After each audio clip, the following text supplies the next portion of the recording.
దాంతోపాటు ఈ యాప్ ఏదైతే ఉన్నదో కపాస్ కిసాన్ యాప్ దీని వెంటనే రద్దు చేయాలి. రద్దు చేసి ఇదివరకు ఎట్లయితే కొన్నారో పాత పద్ధతిలో అదే పద్ధతిలో కొనాలి. అట్లాగే పెద్ద మనుషులు రైతులు ముఖ్యంగా లేడీస్ వాళ్ళ బయోమెట్రిక్ సిస్టమ్ కూడా తీసేయాలి.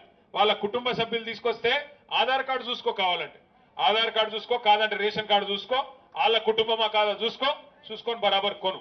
అంతేగాని వాళ్ళు కూడా రావాలి, బయోమెట్రిక్ కూడా రావాలి. ఒక మాట తమ్ముడు కరెక్ట్ గా అన్నాడు, ఒక రైతుకే గిన్ని పరీక్షలు ఎందుకు? ఒక రైతుకే గిన్ని పరీక్షలా?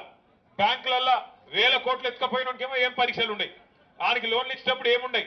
కానీ రైతుకు మాత్రం ఫింగర్ ప్రింట్ పెట్టాలి, కాలి ముద్ర పెట్టాలి, ఏలి ముద్ర పెట్టాలి, తలరాత చూడాలి, ఇన్ని చూసి ఆఖరికి కొనాలి.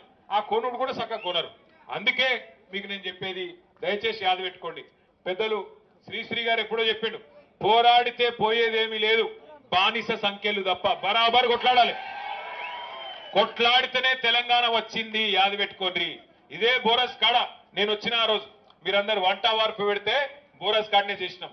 మళ్ళా బోరస్ కాడనే కూర్చుందాం. కేంద్ర రాష్ట్ర ప్రభుత్వాలు దిగొచ్చేదాకా కొట్లాడదాం. బరాబర్ 21 తారీఖు నాడు జోర్దార్గా రైతులందరూ కదిలి